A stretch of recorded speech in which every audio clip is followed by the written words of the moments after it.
Here we are with Laura Keeler Pierce, right? Did I say, yeah, I got it right. Correct. Okay. Good. Back in the workroom with Manny. Laura, thank you for coming. I always knew when we started this podcast that you were going to be one of my first guests because I have always felt a connection with you and your team. Similar but different to most because I always felt that you and I have the same humor, and I've always loved your style and your design. And we've had a lot of great projects together. We really have. We have. So amazing homes all over New England at this point. Mm-hmm. It was 3 years ago that you started up in Maine with the Rusticator, right? It was actually we've just finished our fifth season. No, it hasn't been 5 years. Which is kind of crazy to think about. Has it really been 5 years? Yeah, it's been 5 years. But geez, that's wild. it's crazy. That is crazy. I didn't think time flies. When you told me you're opening a store up there, I was thinking to myself, I didn't know the region. I didn't know what Mount Desert Island was. I didn't know that area. I knew it was northeast of Bangor. I knew it was about 4 or 5 hours away. And I was excited for you, but I didn't know what to expect.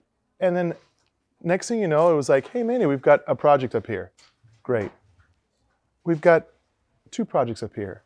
Great. All of a sudden, we've got 5 projects up here.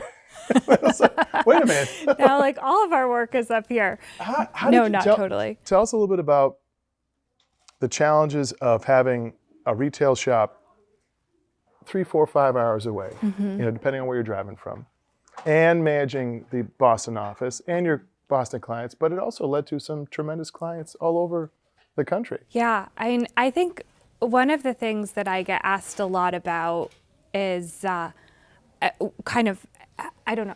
I was listening to Katie talk yesterday, your podcast with Katie, and hearing her talk about how she was really slow and dedicated to building her business. Mm-hmm.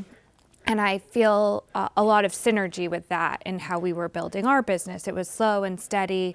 We had really nice local clients, but we didn't necessarily have a way to break through the noise. There's so many designers in Boston. And I don't know that the shop was really, that was the goal of it, but that's ultimately become the result of it. I think at the beginning it was this idea of there are so many things out there that the design industry has access to, but the average person doesn't. And you combine that with a little bit of a want to spend a lot of time in Maine. And then I fell in love with a building in Maine, and a lot of people around me, including you, were sort of like, yeah, you can do this, go for it.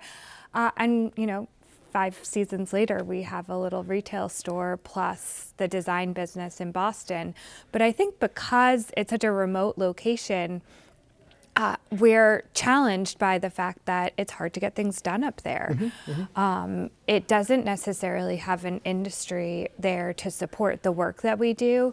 And so we're beautifully poised to handle the types of projects that we do up there because we have the resources and the relationships here to bring them together to do that work. So I would say one of the biggest reliefs that I had as we embarked on those projects was when I was like, you've said that you'd made some, you'll make some pillows for us, but how often will you come up and just do all of these window treatments? And you're like, yeah, I'll come up here anytime. So thank you for being willing to be on, the edge of the eastern seaboard with us as we navigate this. Well, that's exactly what I was saying. Was I remember we made about 30 or so pillows for you to start the store, right? And I didn't know what to expect. I remember when I went up there and I was like, this store is so cute and so amazing. And we made you this beautiful, my favorite part is the cafe curtain in the bathroom there. It was like this beautiful, I know you use a lot of pattern. It was this beautiful pattern, and I think brass hardware, right? It was beautiful. And I also felt like, geez, I can't believe that was about 5 years ago at this point. But I love the store. And I fell in love with that ottoman, which I am going to buy, by the way. I think we brought it down for you. Oh, did you really? Is it here? Oh, because I stopped by. Anyway. I don't think it made it into the shop, but really? Okay, good. I'm pretty sure we brought it down. What's that fabric that's on there? It has a little oh my gosh, four-leaf. it's this really cute Anaspiro clover fabric. Yes. I love it because, and it has these beautiful wood legs that with these, it rolls around. Yeah. And it's probably about 35 by 35. That's right. Yeah, about that. The first season I went up there, I fell in love with it. Out of all the pieces, that was the one I loved the most. And next I went up again, and there it was again. I was like, oh, I'm like, this didn't, this didn't go yet. And then I think the third time I saw it, I was like, this is mine. I'm taking it. We're gonna figure out where it's gonna go. It's either going in my office over here. There might be an ottoman. There might be an ottoman here. I might try and just slowly sneak into my house and then see how it plays out. But it's a great ottoman, though. It is a beautiful ottoman. It's a beautiful piece, yeah. And there's something happy about it, It is. It's very likes happy. Three or four leaf clovers. Yeah. I think it's 4. It's got to be 4. Yeah, That makes more I sense. was lucky. That makes more sense. Yeah. Laura, you recently became a mom. Yes. To sweet Percy, who is... I love seeing. I haven't met him yet, which is that's shame on me. That is also crazy. That's crazy, but I love seeing him on Instagram. This past summer in particular, when he was kind of rolling around all over the place, he's so cute.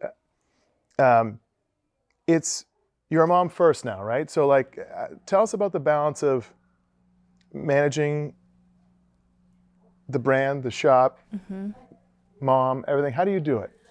Oh my gosh, with a lot of help. Yeah. But I think what was really important to me when I thought about the possibility of maybe having a family was that the business needed to be at a place where I felt like that could happen. I really wanted to give everything I possibly had to growing to a place where I could maybe take a teeny step back. And it was really rewarding to be able to go out on maternity leave and know that I had a team in place who were going to prevent anything from burning down while I was gone. Yeah. And that was incredible from being able to have the luxury to build a family, but also I feel really proud that we were able to grow to the point where I was able to do that. I know so many people who have had to work during kind of those early months and not be able to totally take that time off and know that things are cared for and our clients were cared for. And so I'm really grateful for that. Yeah. And now Percy just gets dragged with us everywhere. He's such a character. He's a happy little guy. He is. He is very happy. It takes a lot to make him sad. And when he is, a little snack and a high five and he keeps going. You know what the best part is about, iPhones are amazing. They're almost mandatory, right? But they have this memories thing. When the memories start coming up on your phone, we have almost daily a memory that comes up in my boys. My boys are 15 and 14 now. And you look at them and you're like, where did these two goons come from? I look at it and I say, I remember when they were fighting over, some sort of cheese snack or something like that. I don't know. Or driving their cars around the floor or doing something, and then, so I hate to sound like a dorky dad, but I'm like, the time really does fly by. Well, I think you said in one of your On the Roads with Manny recently that you were going to pick up Penelope, or it was Penelope's birthday. How old is Penelope? Penelope is going to be 7. And we started working together just over 8 years ago. Yeah. And so I remember when Penelope, I think similarly, I haven't met Penelope, no, you have not but met when Penelope. she started talking and would sort of say very funny things to your boys, and you were talking about, Penelope said this, and I'm like, how is Penelope 7? I know. It really does give you this context by which time flies, and it's an incredible, incredible thing. You have an amazing way of combining. I was sitting down with Rachel Ryder earlier, right? And Rachel has a very unique style to her, right? So I was telling her how when a Rachel project comes through the workroom, you can always tell. Yeah. It's the same exact thing about you, though, because you have an amazing way of combining a beautiful pattern with a beautiful trim. or an overlay or something. And there's always something interesting tied in. Tell us a little bit about, Laura, how you go about that process. How do you do it? I mean, see, I'm not a creative person, so I can't, for me, I'm so function over beauty. I'm always trying to figure out. Which is also really important. Yeah, it's always really important. That's why we're a good team together, right? How do you do it? How do you combine? How do you see it? Where do you... I feel really lucky. It's like one of those things that just comes naturally to me.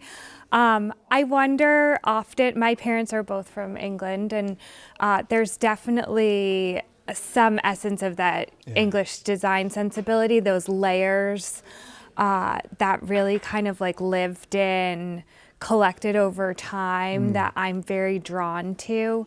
I've always been infatuated by color. I wish, we moved around a lot and I was always allowed to decorate my room, much to now looking back, you're like, oh, I made those decisions. But, I had this like little attic bedroom that was orange ceiling, blue walls, lime green trim, and the most incredible, ridiculous draperies that you'd look at now and be like, these are hideous. But that sort of knack for color and pattern, I feel like, has just always lived within me. Yeah. And I just very firmly believe that everything needs a trim. And if it doesn't have a trim, it very intentionally is without its trim. And so for me, it's like how we pull these incredible spaces together is by having things that relate throughout. And it gives me, I like don't know how to use solids.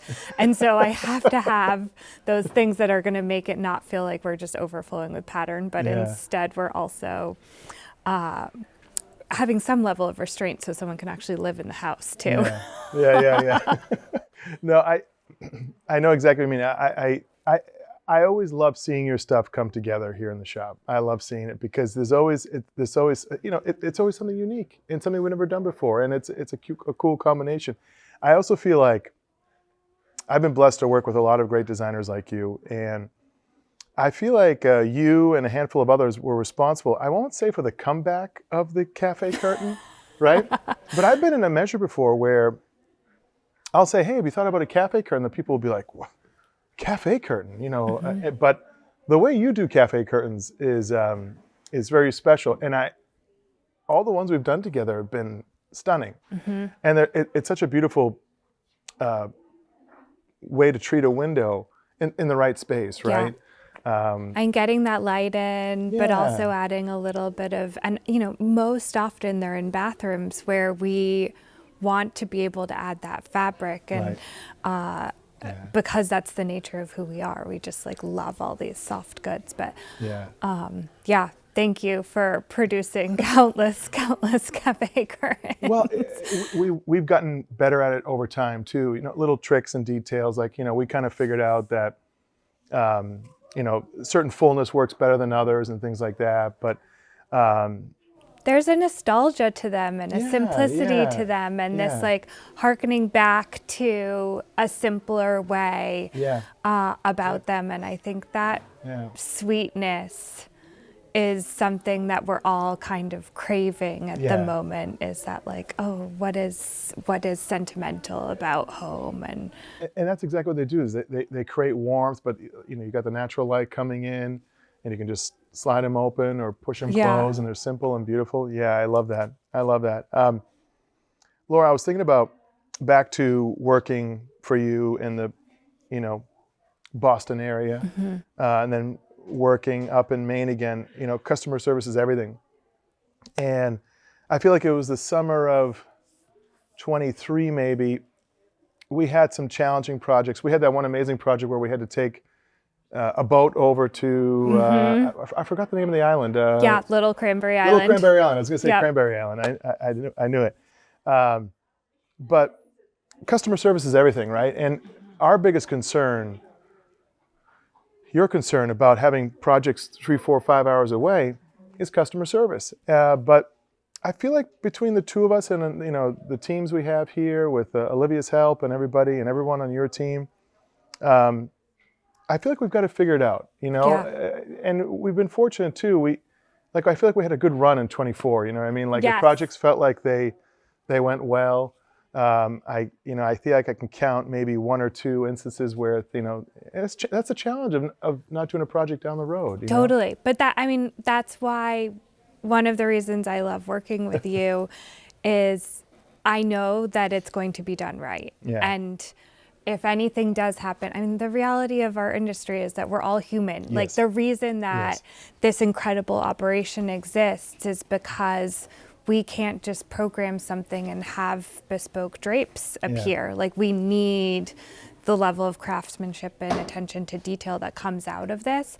And to me, I think, the human error is the slight risk that comes with that sort of just impeccable finished product. And I know that when a project is with you, that it will end up perfect. And that to me is like the most incredible reassurance. It's funny that you mentioned that project on Little Cranberry there. A really good example of, I think, a time where we kind of just pulled out all the stops to make it happen for them. The construction was delayed. We probably moved our installation like 3 or 4 times. We finally had it booked, and there was so much fog the day of the installation. And the barge wasn't running, so we had everything go out the day before on the barge, get dropped off to the house.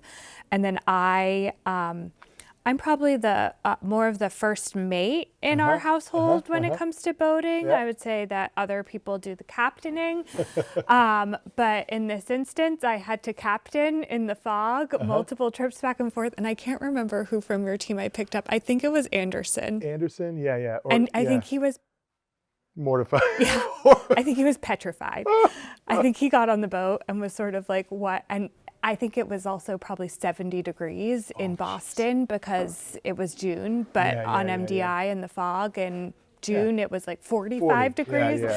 And so we were going out there and I was like, don't worry, I've got this. Meanwhile, I'm like, oh my gosh, do I have this? I don't know if I have this, but we made it happen. You made it happen. Got the install done. Yeah, exactly. Yeah. No, I know.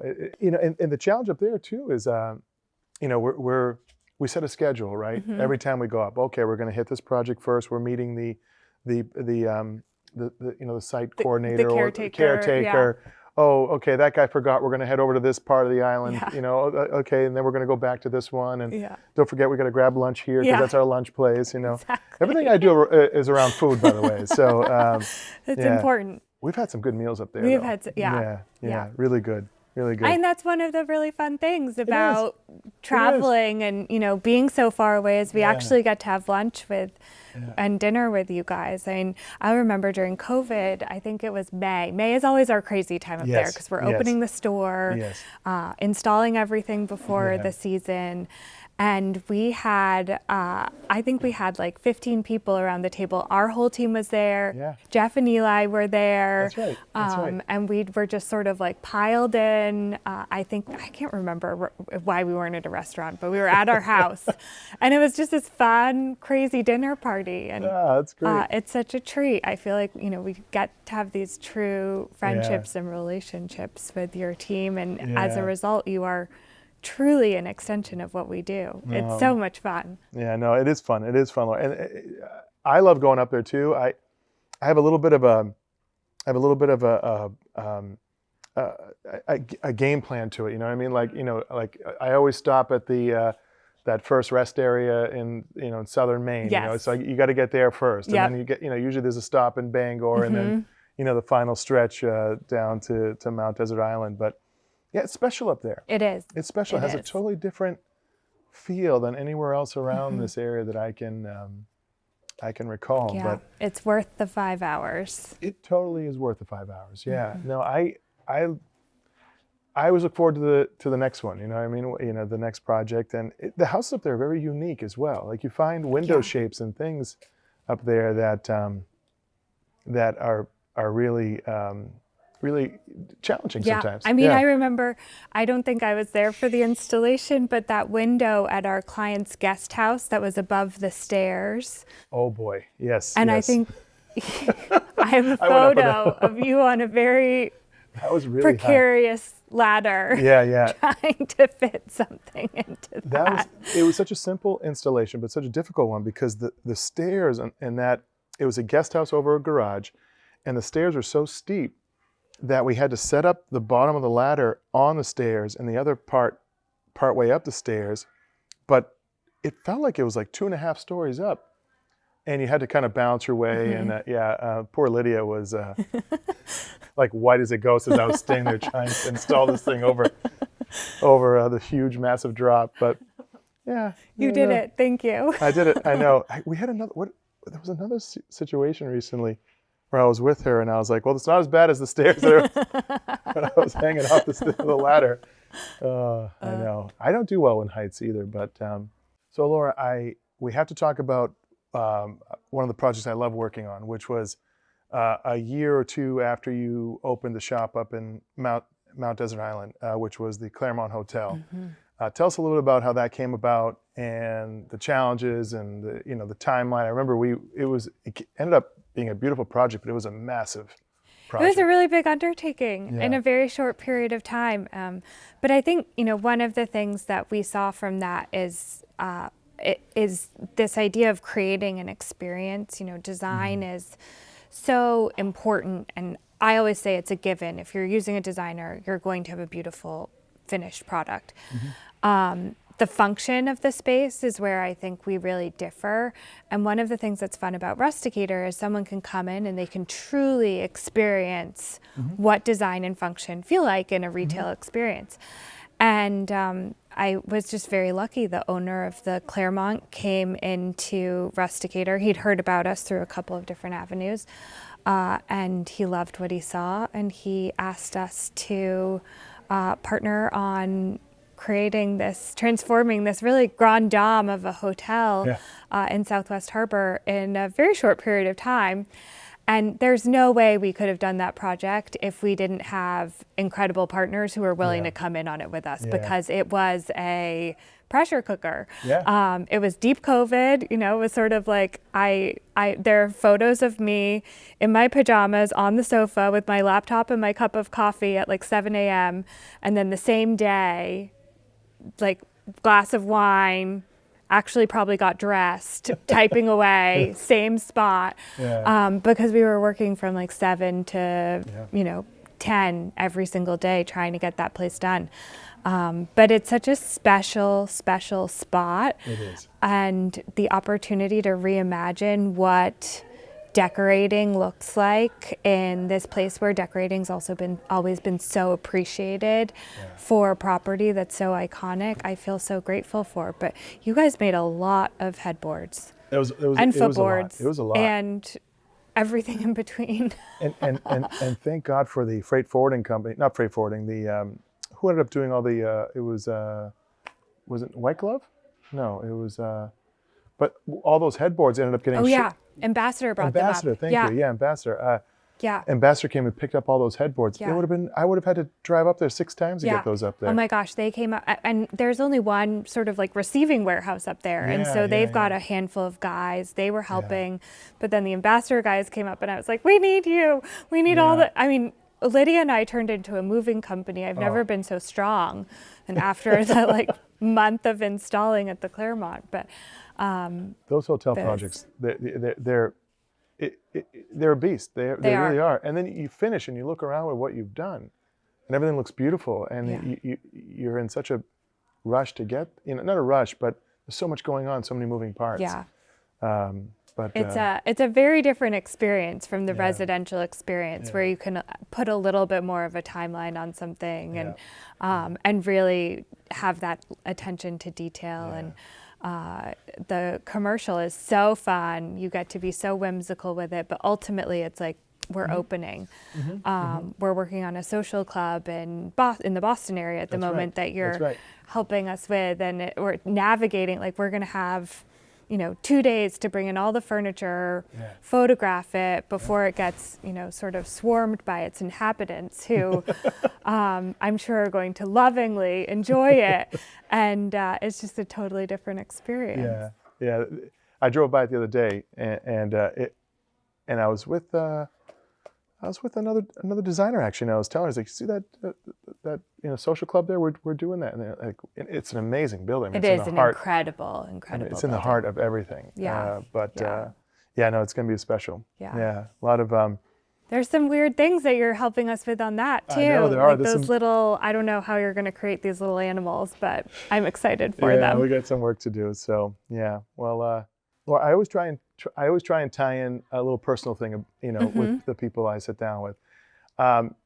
What do you have time? What do you do for you? What do you do for Laura? Do you have some time for yourself? I'll give you some examples. So, when I was talking with Rachel, she was, telling us how she reads every night before she goes to bed, and how it's her way of shutting down. She was telling us about a very interesting story about a plane ride where a person was able to. She couldn't remember the name of the book, but the person was able to describe when everyone was going to die, and certain two people died on the plane, and everyone else was trying to figure it away, and it was very, very exciting and creepy at the same time. But what do you do for you? Yeah. I think the number one thing that I do for me is I get outside. Oh, okay, And I think it's really why we're so drawn to Mount Desert Island and the proximity to Acadia National Park. And before, children and business, and a good day up there was a 5-activity one day. So it was you're hiking and you're biking and maybe you're sailing and you're playing tennis, and then, I don't know, throw a cocktail cruise in there and it feels like you've hit 5 activities. And so for me, it's like getting into the woods and being outside. And so it's easier to do in Maine, which I think is why we end up there so much. But we definitely do it here too. One of the first times I went up there with you, you told me you hiked every mountain up there. Yes. Yeah. Yeah. And I got to tell you, Laura, I'd be really scared to do that. You're fearless, and by yourself too. Yeah. I the summer, so crazily, this is my 4th career. I think the last one. But I took a little bit of time between finishing RISD, my program at RISD, in interior design, and starting Keeler & Co. And I said, I just need to take the summer and figure out, sort of reset what's happening. And so I lived on MDI for the summer. And I said, I need something to keep me busy. And we had a sort of 6-month-old golden retriever at the time, and he needed to be kept exhausted. Yeah. And so I was like, okay, we're gonna go and we're gonna hike every peak in the park. And I wanted to prove to myself that I could do something that was, a little bit out of my comfort zone. And it was crazy. I mean, it's unclear how many peaks there actually are in Acadia. Some people say there's like 24, some people say there's 27. So I got my list, and 2 of the mountains are not actually park endorsed trails. And so I had to find someone who would tell me how to get up them, and then handwrite my little map to do it. It was, then I was like, oh, maybe I can like hike the Appalachian Trail or something. Will never happen. No, but I remember one of the times we went up there, unfortunately, 2 people died. They slid off. It was icy, and you really, summer hiking is a little different. Than winter. Yeah, that makes sense. Yeah. One part that I've always been impressed with you is, if you don't mind talking about your athletic career. Who told me, was it your dad or your mom told me, you were a pretty badass hockey player, right? I played hockey. Yeah. I did. I can imagine you on skates with a helmet, and I can't imagine you on skates with a helmet.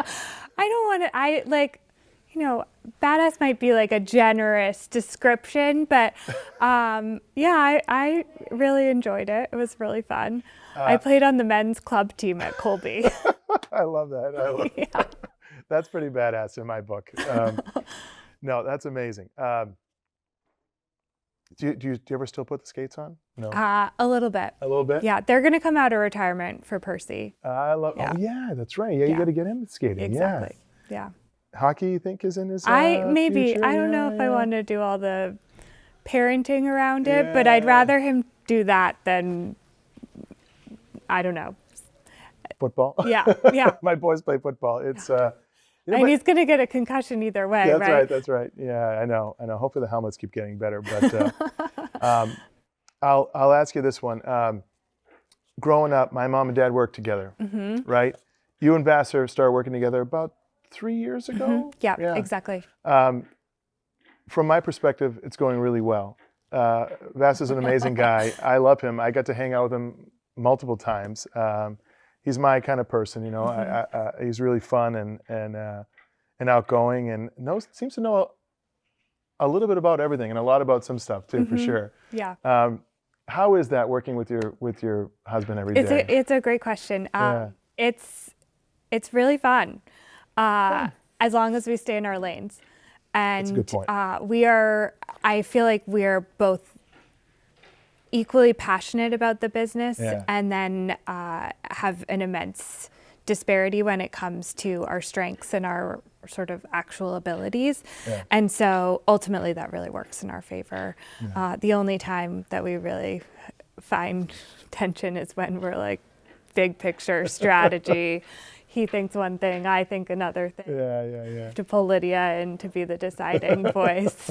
But yeah, it's been incredible. It's really allowed us to soar as a business because he cares a lot about the things that I'm just not good at, and maybe also not excited about. That's great. No, I watch my parents do it really well, and it's not easy. It's not easy. It requires it. I think it challenges the things that every relationship challenges. You know, great communication. And you're right. You said it. You know, you're really good at this, and I'm really good at that. So let's focus on those things. Yeah. I'm happy to see that you guys are doing so well at it. We told ourselves we'd give it a year, and if after a year we needed to reevaluate, we would. And 3 years later, so I think we're doing something right. You're doing it really right. Yeah. No, and recently I stopped by your pop-up shop. Thank you. And I bought some beautiful gifts there. Oh, wonderful. For my family, and I wanted to support your amazing shop. I Thank loved you. it. If the ottoman was there, I would have bought it that day. They actually told me, they're like, Manny, we had planned to put your ottoman here, but it was too big, and it was, you know, because the little pop-up shop is narrow, you know? Yeah, it's very narrow. But I was impressed with Katie was there? Katie was there. And and Chase, yeah, right. Forgive me, Chase. And they were awesome. They are awesome. They were representing the store so well. Yeah. And, you know, they guided me on a book to buy. I bought the Fashion in the 90s book. Oh, yeah. Oh, I'm so excited. I love that book. Because the 90s, were my year, years. And I want to thank you and congratulate you. Thank you. And let's not forget, by the way, about the conversation we had about the 5 under 40, because you're a 5 under 40 winner. And a lot of my clients have won the 5 under 40. I've been blessed to work with the best of the best, and you're certainly one of the best of the best. But I've always felt at the time, I always knew you were going to win. I just didn't know when.